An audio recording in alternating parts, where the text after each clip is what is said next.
afternoon, I'm Zachary Gohl, and welcome to the Washington Watch News Desk. Fallout continues from President Donald Trump's Liberation Day tariffs as China has retaliated with tariffs of their own. Beijing announced China would be imposing a 34% tariff on all U.S. imports, causing the stock market to crater even further. This morning, the top three stock market indexes in the U.S. fell precipitously, with the Dow falling more than 1,600 points, or 4%. The broader S&P 500 lowering by 4.7%, and the NASDAQ Composite dropping an even greater 5.3%. This comes the day after Wall Street had its worst day since June of 2020. Yet, President Trump remains optimistic. Here's what he said yesterday. The markets are going to boom, the stock is going to boom, the country is going to boom, and the rest of the world wants to see, is there any way they can make a deal? They've taken advantage of us for many, many years. For many years, we've been at the wrong side of the ball, and I'll tell you what, I think it's going to be unbelievable. Now, Trump quickly responded to China's retaliatory tariffs, writing on Truth Social that China played it wrong. They panicked, the one thing they cannot afford to do. Changes in trade policy aren't the only changes happening in the White House, though. President Trump has reportedly fired National Security Agency Director General Timothy Hogg and Civilian Deputy Director Wendy Noble. The dismissals have outraged Democrats, such as Senator Mark Warner, the vice chairman of the Senate Select Committee on Intelligence, who responded, "General Hogg has served our country in uniform with honor and distinction for more than 30 years. He asked, "How does firing him make Americans any safer?" Now, these firings come as multiple employees within the National Security Council were also terminated on Thursday. Here's what President Trump had to say about it. Always we're going to let go of people that we don't like, or people that we don't think can do the job, or people that may have loyalties to somebody else. Well, these cuts in personnel are joined by cuts in federal funding of universities who failed to follow the law.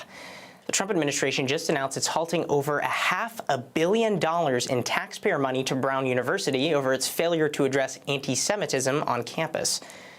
This comes as other Ivy League colleges, such as Princeton and Harvard, also faced federal funding cuts for their failures to follow federal civil rights law. These actions are a fulfillment of President Trump's campaign promise that colleges would be, quote, held accountable. In other domestic news, a female fencer refused to compete against a biological man, and now she's making national headlines. After taking a knee at the start of the match, 31-year-old Stephanie Turner earned herself a black card, the most severe penalty, resulting in her expulsion from the fencing competition. USA Fencing explained their reasoning. In the case of Stephanie Turner, her disqualification, which applies to this tournament only, was not related to any personal statement, but was merely the direct result of her decision to decline to fence an eligible opponent, which the FIE rules clearly prohibit. Turner, however, said her act of protest was a last resort after exhausting all other options. I have gone down other pathways, like back in 2023 Summer Nationals. I just didn't sign up to fence in the Div 1A women's foil because there was another transgender person that I'd recognized in that tournament. So, I mean, I've avoided it as much as I can, but at what point do I have to just avoid all tournaments altogether because there's going to be somebody who's trans there? Now, Turner added, "There's nothing for me, and there's everything for him. I'm a woman. I have no other choice of where to compete." From those who are fighting to safeguard fairness in women's sports, Turner has received an immense amount of support. All-American swimmer Riley Gaines says, "This is how you say enough is enough. Boycott." The famous author J.K. Rowling added her endorsement, saying Turner is what a heroine looks like. And those are today's headlines. I'm Zachary Gohl. For more news and commentary, be sure to check out The Washington Stand at washingtonstand.com. Find this and other news in the Stand Firm mobile app, which you can get in the App Store. Up next is Washington Watch with Tony Perkins. We'll see you next week with more news.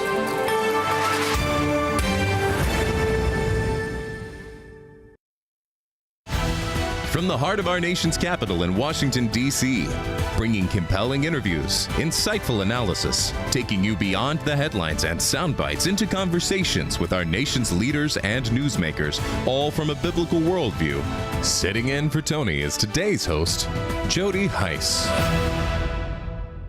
Well, good afternoon and happy Friday. Hope you've had a great week. Welcome to this edition of Washington Watch. I am Jody Heiss, Senior Vice President here at the Family Research Council and President of FRC Action.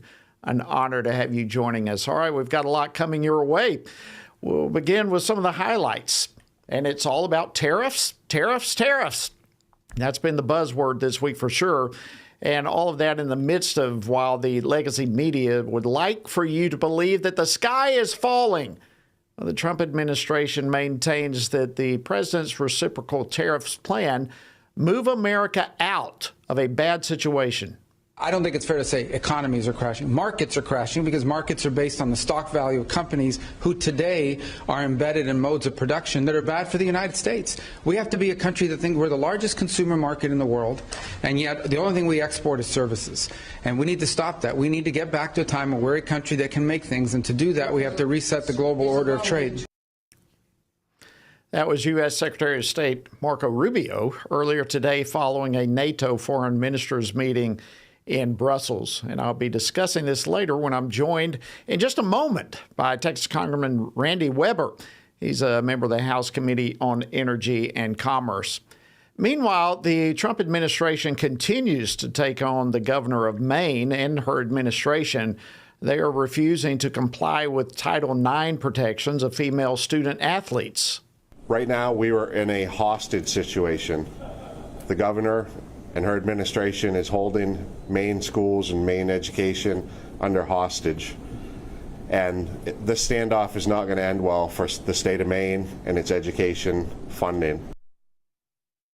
That was Maine's House Minority Leader, Billy Bob Falkingham.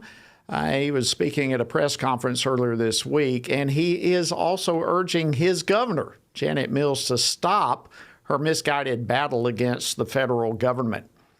Well, now the USDA announced that it has frozen federal funding for certain Maine educational programs over the Title IX issue. And Maine State Representative Laurel Libby will be joining me a little bit later in the program to discuss all of that. Meanwhile, in Missouri, there is yet another important battle taking place. This is an effort to protect children from harmful material online. And Missouri State Representative Sherry Gallick will join me for that discussion a little bit later. And then in international news, I don't know if you saw this or not, but it's stunning. A pro-lifer in the UK was convicted today for simply holding a sign near an abortion center. And here's what the sign simply said: "Here to talk if you want." This is a dark day for Great Britain. I was not protesting, nor did I harass, intimidate, or obstruct anyone. All I did was offering consensual conversation in a public space, as in my basic right. Wow. That was Livia Tassisi-Bolt speaking to the press earlier today. An amazing case, and I'll be talking about it a little bit later in the program when I'm joined by David Clausen for our weekly Biblical Worldview segment. So as always, we've got a lot coming your way. If you happen to miss any portion of it, be sure to check it out at tonyperkins.com, where you can certainly find this edition of Washington Watch, as well as past editions as well, and tons of resources there for you, including a link to our FACE Act petition. Now, folks, this is coming to you from FRC Action. You have heard about the FACE Act. As many of you are aware, the enforcement of this law has been overwhelmingly one-sided. In fact, about 97% of prosecutions under the FACE Act have been against pro-life Americans.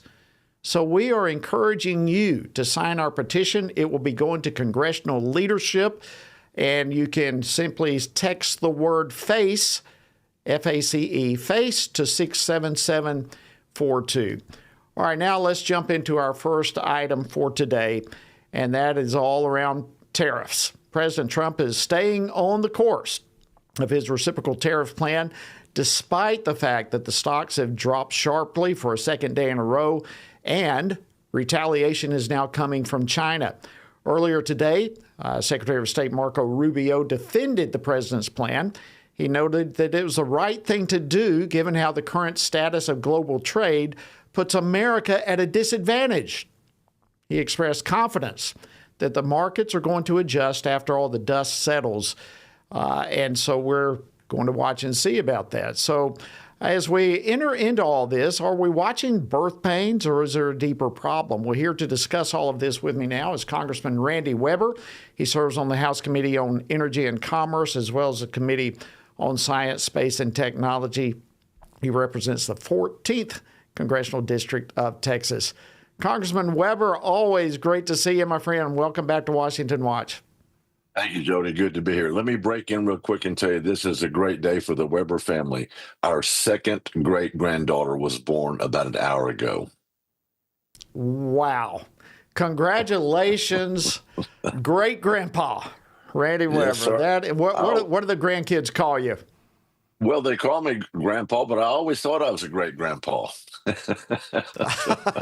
Absolutely. Well, I guess that would make you a great-great-grandpa now then, huh? Absolutely. But listen, this is about, and appreciate what y'all do, because this is about the future of this nation. It is. And listen, first of all, congratulations to you and your dear family. Please send our love. All right, let's talk about some of these tariffs. You have been very vocal all about this, that when trade is both fair and free, America is very much competitive. You believe that. You've been on board with that for a long, long time. How would you describe the status quo that President Trump has moved away from and where he's trying to go? Well, thanks for the question. He called that the Declaration of Economic Independence. But I want to take us back to history, Jody, of the founding of what I believe this country God gave us. Remember the Boston Tea Party? Of course we do. Well, there's a T in this, too. It's the awesome T, as in tariffs party. So I would say this T is important because the T is also for Trump. We are trying to get back in the saddle, back in control again of our economy. And you know this, that for generations, countries have taken advantage of the United States, raising their tariff rates. Never mind, and we have a chart. He put out a chart. Never mind how much their tariffs are on the United States. People who hate Trump, they hate Trump. They want to make the most of anything that they can to try to make him look bad. But he is on the street to making America great again when it comes to trade. And that's been so evident in history. And I'll give you some stats if you can bear with me for a minute. Right now, we, the United States, impose a 2.5% tariff on passenger vehicle imports with internal combustion engines. The European Union and India impose 10% and 70% respectively higher imports duties on the same product. Let that sink in. 2.5% for us, 10% for the European Union, 70% for India. The trade imbalance has been going on for way too long. All right, so what do we say now with just China, for example? They're coming back, they're going to impose a 34% tariff on U.S. products starting April 10th. What do you make of that? Well, of course they are. They're watching what's going on over here in the country, where all the people who hate Trump want to make him out to be a bad guy. It's going to take some time for us to reshore some of our stuff. Marco Rubio, Secretary of State, you played a clip of him earlier, was exactly correct. We want to have fair trade, and the fair trade has not gone on for a long time. I'm going to read something to you, believe it or not, from Wikipedia, of all things, and the research that we've been doing. This is Tariffs have historically played a key role in the trade policy of the U.S. Big shot, right? Their purposes include to generate revenue for the federal government and to allow for import substitution. Industrialization of a nation by replacing imports with domestic products. That's from Wikipedia, not necessarily known as your bastion of conservative thinkism. President Trump's on the right road, on the right path. China is going to do everything they can to try to discourage us. Americans have got to hang on. The market went down. You heard the Secretary of State talk about it. Got that. But you know what? We're going to come back up. You know this, Jody, and I'm telling Noah about the flood here. From the Art of the Deal, which I didn't read, but I understand Trump pushes as hard as he can, and then he can always back off and negotiate. I think that's his tact. We're dealing with these countries, so he's on the right path. We should be 110% behind him. Absolutely. And, you know, it's interesting to me, of course, you mentioned the Democrats they're screaming the sky is falling in, all this sort of stuff. They're against anything, quite frankly, that the president does, even if it involves things that they used to be in favor of. I want to play this clip of Nancy Pelosi and get your reaction to this. Play clip 3, please. Today, members of Congress will be asked to set down a marker. How far does China have to go? How much more repression? How big a trade deficit and loss of jobs for the American worker? And how much more dangerous proliferation has to exist before members of this House of Representatives will say, I will not endorse the status quo? Wow. Long time ago. That was 1996, but those were strong words. Your thoughts on it? What's that, 29 years ago, give or take? It's funny how people change. Their hatred for Trump is unbelievable. They won't vote for things. Well, you also talked about protecting women, for example, against men in bathrooms, men and athletes, and you can go right down the list. Our country has gotten so far off track. What I believe God gave us is the best country in the history of the planet. Our country has gotten so off track, and thank God on November the 5th, and last year enough people had enough sense enough to vote Trump back in, because he's going to put us back on that path God intended for us to be on. Yes, it's going to take some time. Yes, there's going to be manufacturers that don't like it. But you know what? This is about the American people in the long run. This is about getting our trade balance back on track. This is about onshoring manufacturing once again right here, supply chains here. We should have learned through COVID that we need everything we can in supply chains, not just medicine, but also in rare earth minerals as well. Trump's on track. Nancy may not like it. Trump's on track. All right, we've got less than a minute, probably 30 seconds here real quickly. You come back, the budget's making big news. Senate, it's advancing. Your thoughts real quickly. What expectations do you have for next week? Well, they're going to be voting. It's going to be fun to watch the Senate. Of course, as you know, reconciliation, we only need 51 votes.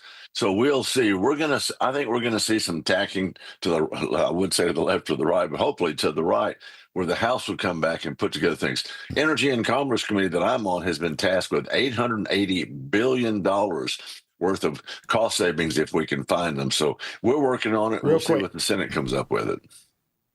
Congressman Randy Weber of Texas, always great to see you. Thank you so much. Hope you have a fantastic weekend. And thank you, Joey. Congratulations again, y'all. Great grandpa. You bet. All right, coming up, a big battle taking place in Maine over Title IX and protection of female students. We'll talk to Representative Laurel Libby right after the break. Stay tuned.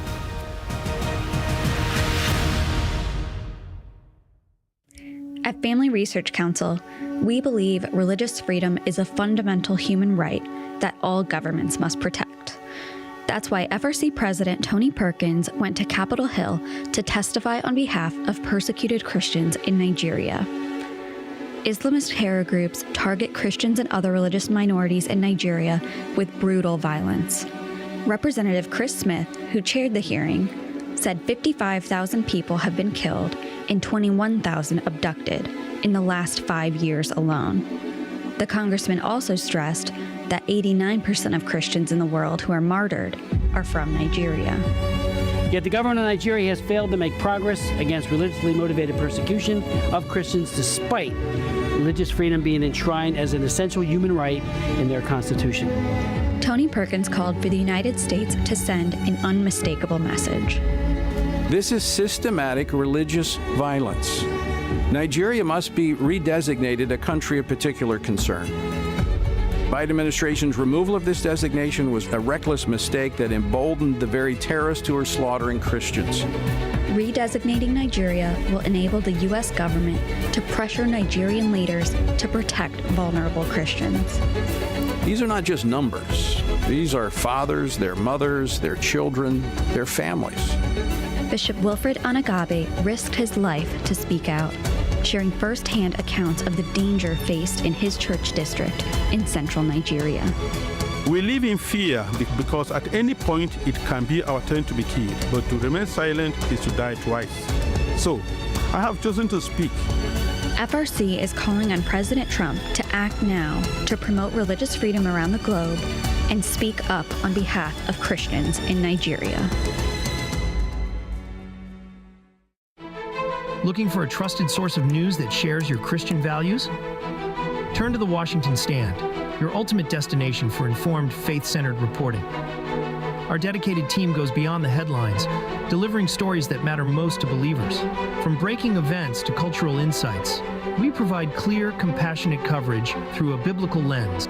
Discover news you can trust at the Washington Stand, where faith and facts meet every day.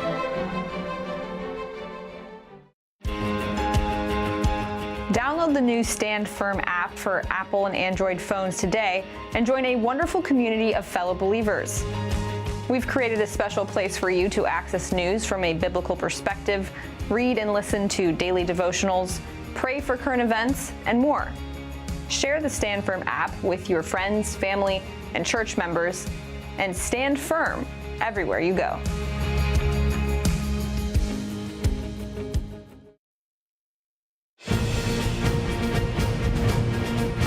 Good afternoon. Welcome back to Washington Watch. I am your Friday host, Jody Heiss. So glad to have you with us today. All right, this week, the USDA announced that it has frozen federal funding for certain Maine, the state of Maine, educational programs over that state's refusal to comply with Title IX protection of female student athletes. The governor of Maine is Janet Mills, and she has been adamant about keeping gender-confused males in girls' sports. But at the same time, the Trump administration is just as determined to uphold the lawful nature of protecting female student athletes under Title IX. So, will these frozen funds impact Maine's decisions on all this situation? And what do the people of Maine, in fact, what do they have to say about the whole situation? Well, here to discuss this is State Representative of Maine, Laurel Libby.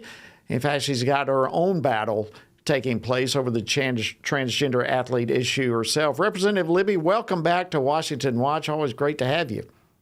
Thank you so much for having me. All right. First of all, let's start with the latest on your case against the Speaker of the House here. Can you give us some details, first of all, on what your case is all about and where it currently stands? 5 weeks ago, I was censured for speaking the truth and highlighting that there are biological males participating in girls' sports here in Maine. And what that meant is that I am no longer allowed to speak or vote, represent my constituents on the House floor. And so we're 5 weeks in. I filed a lawsuit on behalf of myself and my constituents. And today we had our hearing in federal district court. So now we're waiting on the ruling from that judge. And we're hoping, given the harm being perpetrated on my constituents, that this will be a timely resolution and the courts will see fit to ensure that I get my voice and my vote back. Yeah, I think it's important for our viewers and listeners to hear that again. Some of them may not have heard this last time you were on, but it's a head scratcher to me how this could possibly be happening in the United States. And again, hats off to you. Thank you so much for standing for truth and for pushing back against this unconstitutional censoring of your representation of your constituents. So thank you for that brief update. All right, if we can, let's talk now about the USDA and the announcement that they have basically saying that Maine, the state of Maine, must demonstrate compliance with Title IX or they're going to have a lot of funds frozen. And the only way to reverse the frozen funds is to make corrective actions. So is there any indication whatsoever that Governor Mills might be swayed by this? I would love to tell you that common sense is going to prevail in Maine and that Governor Mills is going to follow federal law and ensure that Title IX is upheld. But that would require a level of humility I don't think we're going to see here. So I think this will go to the courts. There's so much at stake. The USDA has frozen funds. Secretary Rollins was very clear in her letter to Governor Mills in saying, this is the start and there's more to come. And at the same time, tempering that with, this is in your hands. As soon as you stop discriminating against Maine women and girls, your federal funds will be reinstated. Your House Minority Leader has described the situation as the governor literally holding the schools in Maine and the whole educational system as hostage. What is your assessment of the overall situation? Would you describe it that way? I would say that's accurate. You know, we've got a very activist small percentage, including Governor Mills and the Democrat majority, who are so extreme and have this stance that the majority of Mainers don't agree with. And that's really where we're at. They, along with the Maine Principals Association and several school districts in Maine, really are holding the entire rest of the state hostage with this extreme stance that insists on allowing biological males to participate in girls' sports, regardless of the consequences. And these are severe pending consequences to lose potentially hundreds of millions of dollars for Maine students. Yeah, and it seems to me that the pressure continues to mount. I mean, now we have the Departments of Education as well as Health and Human Services. They're also now accusing Maine of Title IX violations. So what do you make of all the pressure that's being applied? Is it going to make an impact? It certainly is going to make an impact. I'm hopeful that at some point we will get enough pressure from the federal government and from the people of Maine, whether it's through the courts, through the electoral process next year, to make real change and ensure that common sense prevails for the long term here on behalf of both girls and our students. I don't see resolution coming through Governor Mills and the Democrat majority, unfortunately. It's stunning. You mentioned the majority of the citizens there in Maine are opposing the governor on this. In fact, a University of New Hampshire survey that I saw said 64% of Mainers don't think that the transgender athletes should be allowed to compete in girls' sports. Do the Democrats there just simply not care? The Democrats in power, and I want to be really careful to distinguish there because I've heard from many Democrats across the state of Maine who don't agree with what Augusta Democrats, you know, the folks in power in our capital, with what they're doing. They don't agree with this stance. And so 2/3 of Mainers, that includes a vast number of Democrats who think that this agenda is crazy. They don't agree with this denial of basic biology, and they want to see common sense restored.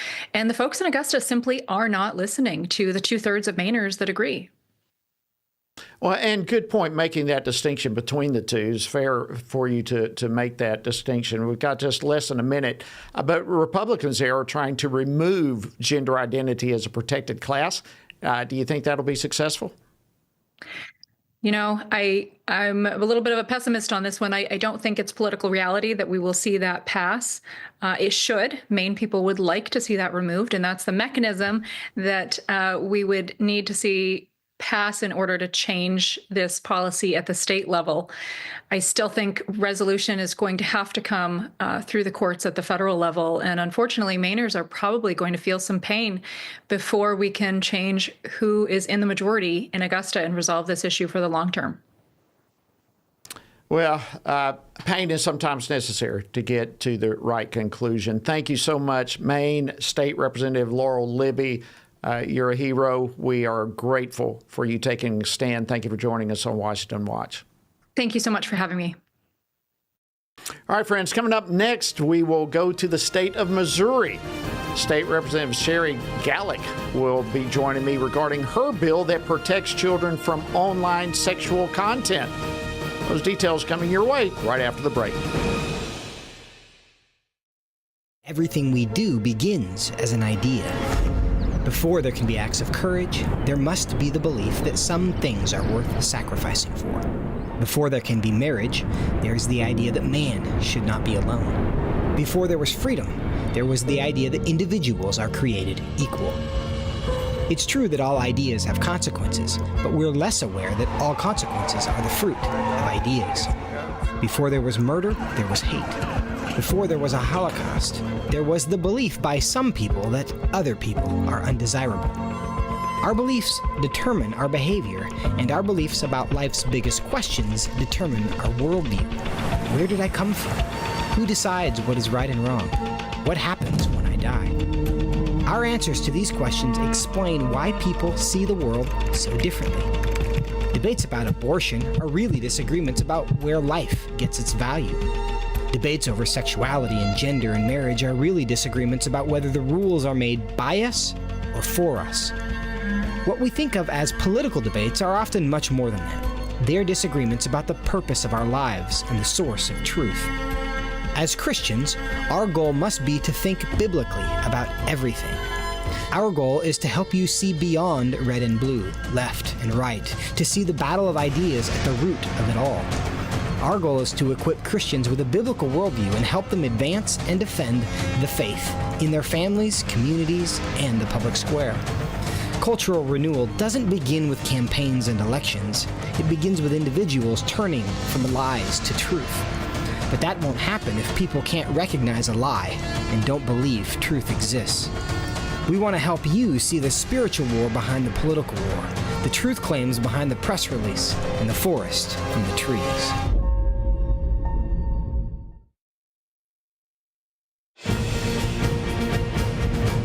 You're tuned in to Washington Watch. I am your Friday host, Jody Heiss. Thank you so much for being a part of the program today.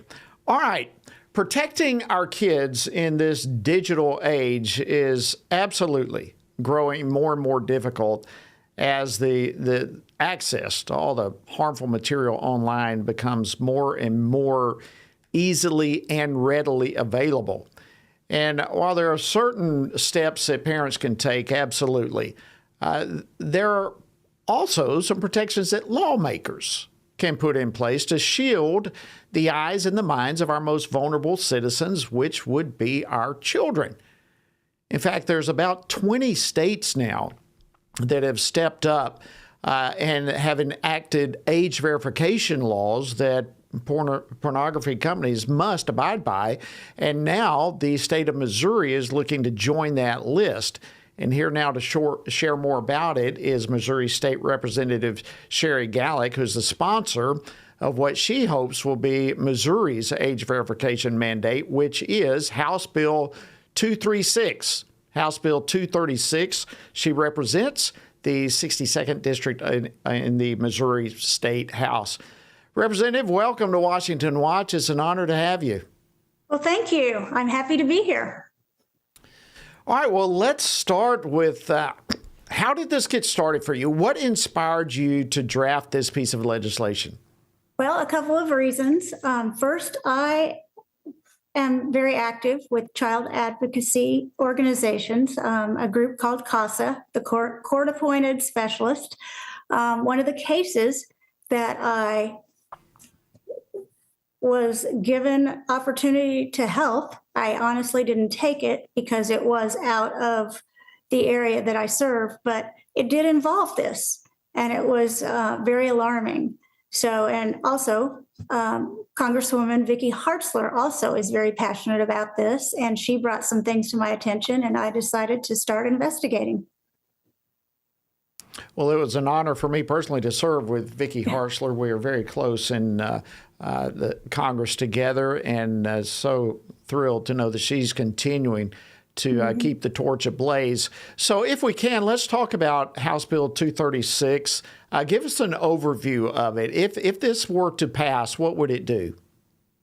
it is just a gatekeeper. It is like in the old days when you couldn't go into a store or a room. I mean, everything was under lock and key. And if you were a minor, you could not view that. That's all this does. Today, online pornography is rampant in digital age. I mean, everybody has tablets and phones, even children. And parents can put parental, things on there. However, you're not with your children 24 hours a day in many cases.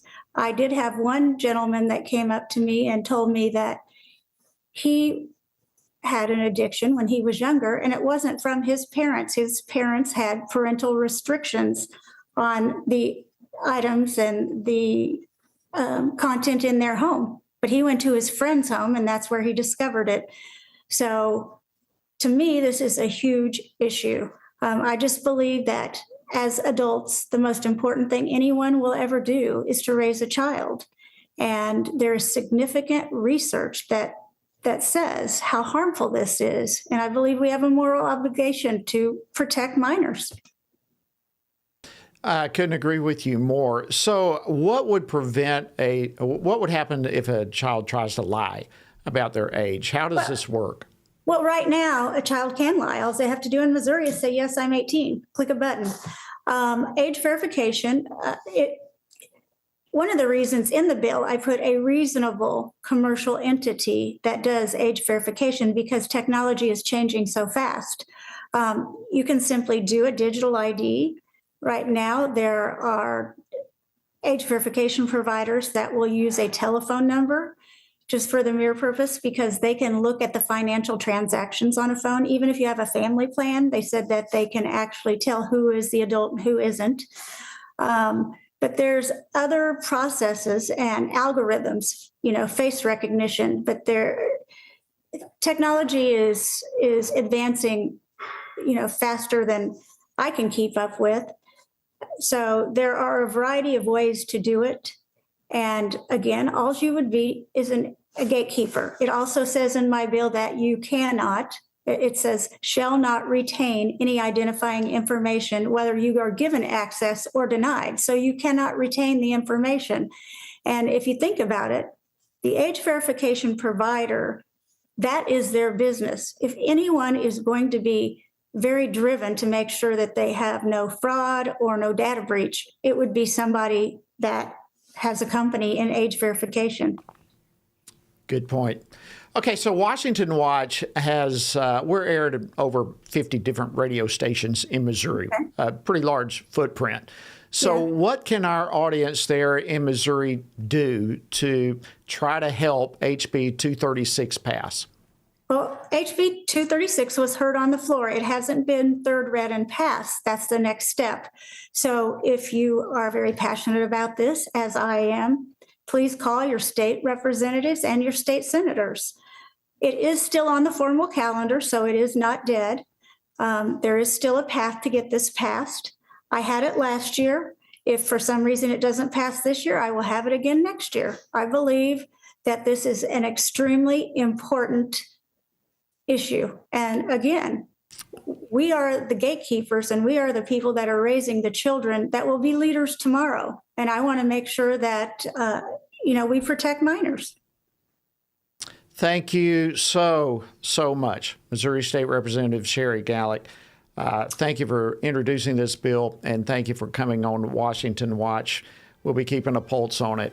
All right, friends, on the other side of the break, David Clawson will be joining me for our weekly worldview discussion, and we've got a lot to talk with him about. So don't go anywhere. Much more coming your way right after the break here on Washington Watch. What is God's role in government? What does the separation of church and state really mean? And how does morality shape a nation? President John Adams said our Constitution was made only for moral and religious people. It is wholly inadequate to the government of any other. Join Family Research Council for God and Government, a powerful 13-part series that equips you with biblical truth to engage in today's most pressing debates. From the 10 Commandments in classrooms to the immigration crisis of America, we'll uncover the foundations of our nation's history and why it's relevant for today. Defend God's plan for government, because faith and freedom were never meant to be separate. New episodes available each Monday. To view the series on the Stand Firm app, text COURSE to 67742. The world is hurting. Streets are filled with crime. Families are broken. Sin is celebrated, and God is mocked. Everywhere we look, the wages of our sin are on full display. As Christians, we know that surrender to God's will is the solution to our biggest problems, but not everyone agrees. Even in church, we hear people say the most important thing is to be tolerant, that we shouldn't impose our morality on other people, and that loving our neighbor means celebrating what they do. But you can't do that. It's not that you don't love your neighbor, you do, but you care about God's opinion more than your neighbor's opinion, and this makes you different. In fact, sometimes it makes you feel alone, like you're the only one. But there is good news. You are not alone, not even close. Research has found that there are 59 million American adults who are a lot like you. There are millions of people around the country who are born again, deeply committed to practicing their faith, and believe the Bible is the reliable Word of God. But that's not all. They're also engaged in our government. They're voters. They're more likely to be involved in their community, and they're making a difference in elections. The problem is that a lot of them feel alone too. We want to change that. FRC wants to connect these 59 million Americans to speak the truth together, no matter the cost. If you want to learn more about this group and what it means to be a spiritually active, governance-engaged conservative, or if you want to find out if you are one of these SageCons yourself, go to frc.org/SageCon and take the quiz to find out. The world is hurting, and we have the solution. We can't do it alone, but we can do it if we work together. That's what we're working toward every day. Join us. Go to frc.org/SAGECON, SageCon, to learn more. That's SAGECON, SageCon, to learn more. Well, welcome back to Washington Watch. Great to have you on the bus with us today. Hope you're having a great Friday and on the verge of a wonderful weekend.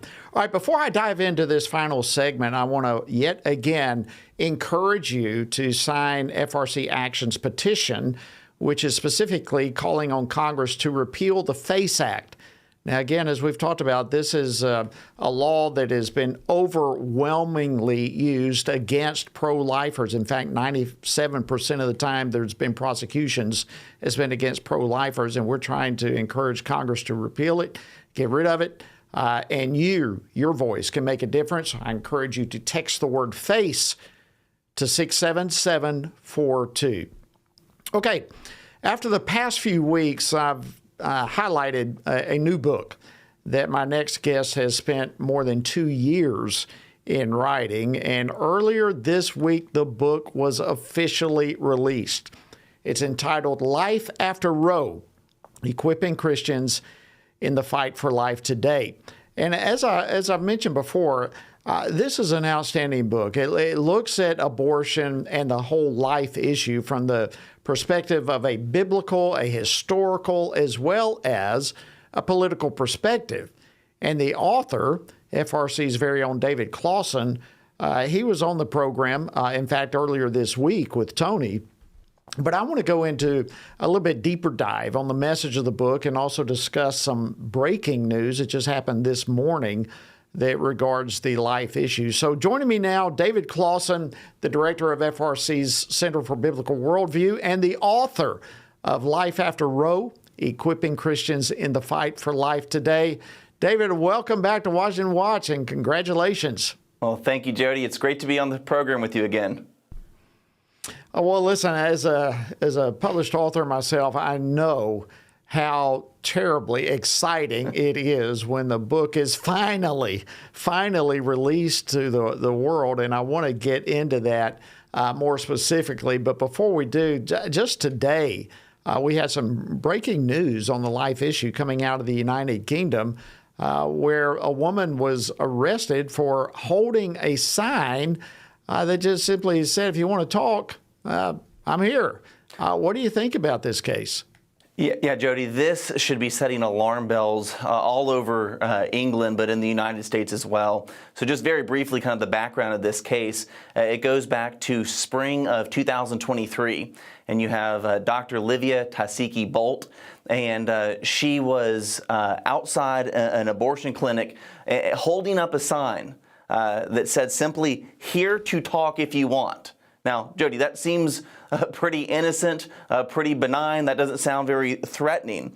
But the crime that she was committing was she was standing in a buffer zone because in 2022, there was a local ordinance that was passed that basically says that any activities that can be perceived as influencing or kind of distressing to patients or doctors at this abortion clinic, that this was illegal.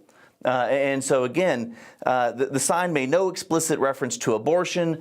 She didn't harass anybody. Again, she didn't even speak to anybody. And yet, folks saw that she had this sign and she was prosecuted. And the judge this morning, Jody, handed down a sentence of 20,000 pounds, which I'm told is about $26,000, for the crime, again, of holding a sign that says, "I'm here if you want to talk."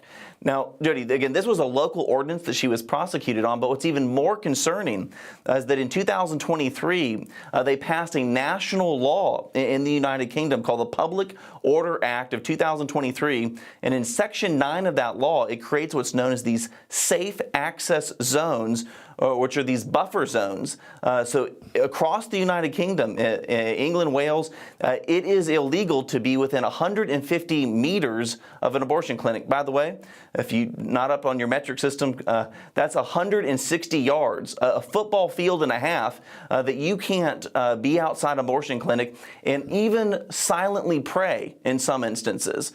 So this is alarming. By the way, Jody, this is what J.D. Vance, when he was at that security conference in Munich, was trying to draw attention to. This is what our State Department has been talking about.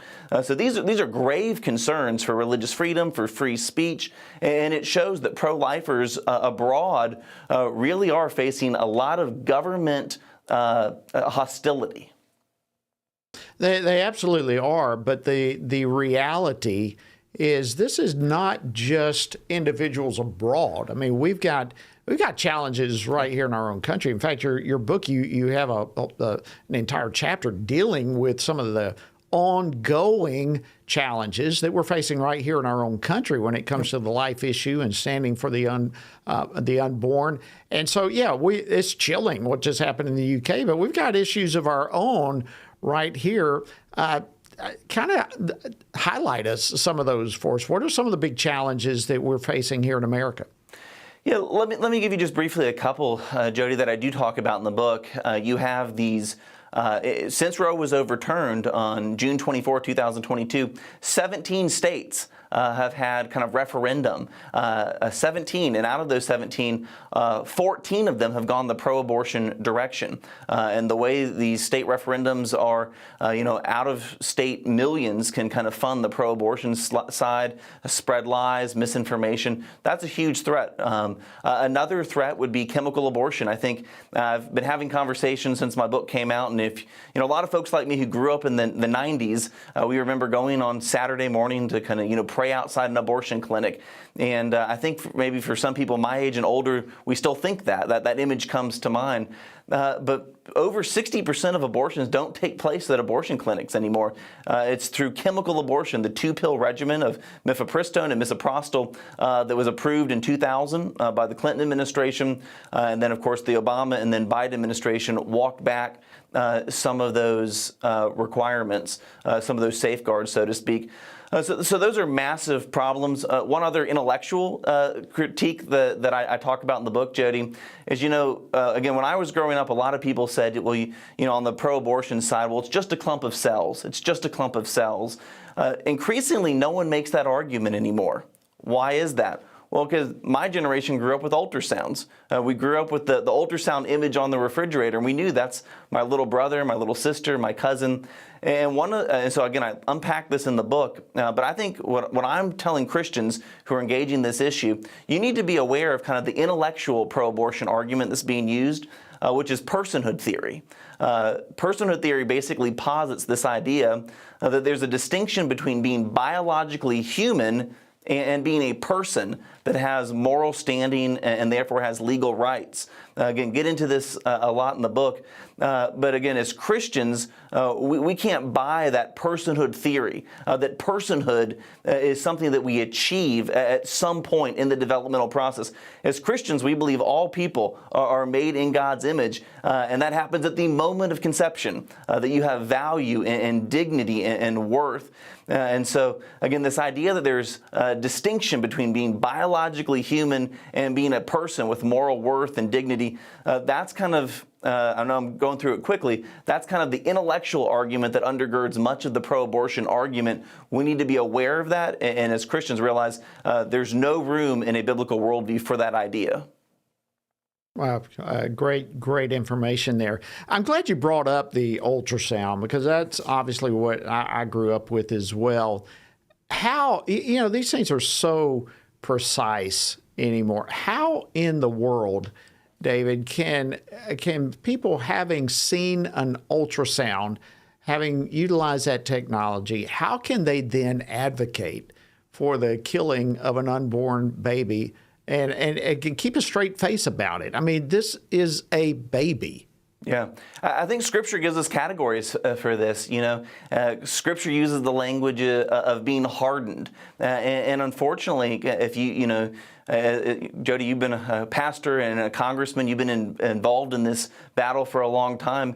There is spiritual warfare that's involved in this. And frankly, when you deny what your eyes tell you, you deny what good science and philosophy and theology teach you, over time you can become hardened. You can become calloused. Your conscience, that moral sense that we all have that's embedded in us, it can be that the voice of your conscience, as you suppress the truth in unrighteousness, as Paul talks about in Romans 1, that voice can become fainter and fainter and fainter till you don't even hear it anymore.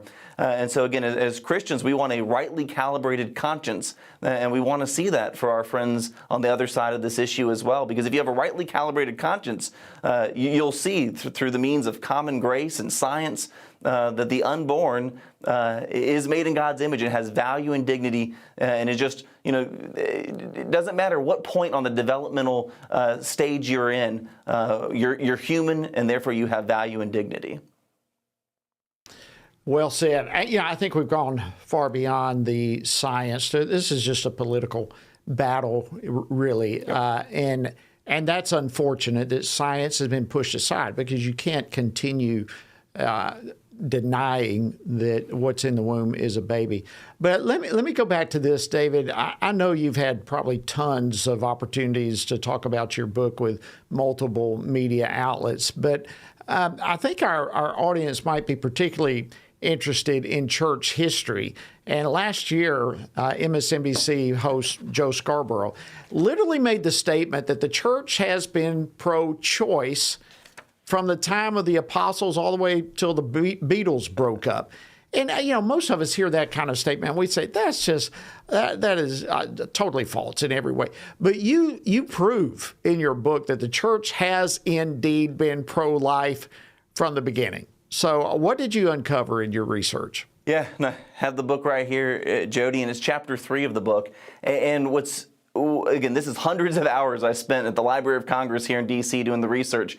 And what I found is that from the first century, the church has been pro-life. And why is that? Well, the church was pro-life from the beginning because the Bible is so manifestly and consistently pro-life itself. But from the first century, and let me read a couple of very brief quotes, Jody, to make the point. First century, in the moral instruction manual that Christians were using was called the Didache. And it says this in the Didache, that you shall not murder a child by abortion, nor kill that which is begotten. First century, that's pretty clear. Second century, Clement of Alexandria, he said this, that Christians should not, in an effort to hide sexual sin, take away human nature, which is generated from the providence of God, by hastening abortion and applying abortifacient drugs to destroy utterly the embryo and with it the love of man. Tertullian, writing in the 2nd to 3rd century, he says, to hinder a birth is merely a speedier man-killing. Again, just very clear moral language. Augustine, he writing in the 4th century, calls it cruel lust that would resort, and here's the quote, to such extravagant methods as to use poisonous drugs to secure barrenness, or else, if unsuccessful in this, to destroy the conceived seed by some means previous to birth. And final quote I'll give you, fast forwarding to the Reformation, John Calvin wrote this. He says, for the fetus, though enclosed in the womb of its mother, is already a human being, and it is a monstrous crime to rob it of the life to which it has not yet begun to enjoy. So I can't think of more clear moral language, Jody, and that's true for 2,000 years of church history. Wow, that is some powerful tools for our viewers and listeners to be able to utilize. Again, I want to encourage everyone to get the book, and just a moment I'll give you an opportunity to tell everybody where they can get it. One of the things that surprised me from your first chapter was that 44% of pastors, only 44%, have preached about abortion in the 12 months after Roe was overturned. Why is this? Why are we not having churches and church leaders, spiritual leaders discuss this? Yeah, Jody, I think in one sense it boils down to fear of man. There are a lot of pastors who don't want to offend people in their congregation because they know abortion is a controversial topic. In fact, I would say kind of especially younger preachers, guys I went to seminary with, we were brought up and we heard the criticism of the moral majority of Jerry Falwell and Pat Robertson. Frankly, Jody, the older I get, the more I realize how those guys were really right on the issues and their diagnosis of the culture was right on. But I think there was kind of this idea of, we don't want to serve the donkey or the elephant, we want to serve the lamb. And so, if there's political issues, we just don't want to touch those. And I get the impulse behind that. But I would just say, where the scripture is clear, we need to be clear, brother pastor. And when it comes to the life issue, we have text. We don't have to guess what God's opinion. And so I would just encourage pastors, don't give in to fear of man. And by the way, 71% of regular churchgoers tell us, in the survey we did with George Barna, that they want their pastor to teach and preach about abortion and the value of life. So I would just be encouraged to do that. All right, last two questions real quickly. I'll give them to you as one. Who is the primary audience of your book? Are we talking pastors, Sunday school teachers, parents? Who is the audience, and how can people get a copy? Yeah, Jody, I would say all of the above. I think this is a book that is, it's written for people who care about the issue, and it comes at it, like you said earlier, from a theological, biblical, historical, and political perspective. And so those who have preaching and teaching opportunities, those who have discipleship opportunities. So I think pastors, preachers, Sunday school teachers, I'd say Christian parents, if you do homeschooling, Christian co-op, really anyone who wants to provide discipleship and catechesis on this issue, I think would benefit from the book. And you can find the book wherever books are sold. So you can go to Amazon, Barnes & Noble. It's published through Lifeway. And through the end of this month, Jody, you can still go to lifeway.com, enter the keyword Washington Watch, all one word, and viewers and listeners of this program get 40% off. So again, go to lifeway.com and use that code Washington Watch and get 40% off. Life After Roe, Equipping Christians in the Fight for Life Today. Excellent book. Thank you for writing it, for all the research. David Clausen, Director of the Center for Biblical Worldview here at FRC. Thank you so much for this outstanding work. As always, thanks for joining us on this Friday. All right, friends, have a great weekend. We'll be back next week here on Washington Watch. Washington Watch with Tony Perkins is brought to you by Family Research Council and is entirely listener-supported. Portions of the show discussing candidates are brought to you by Family Research Council Action. For more information on anything you heard today, or to find out how you can partner with us in our ongoing efforts to promote faith, family, and freedom, visit TonyPerkins.com.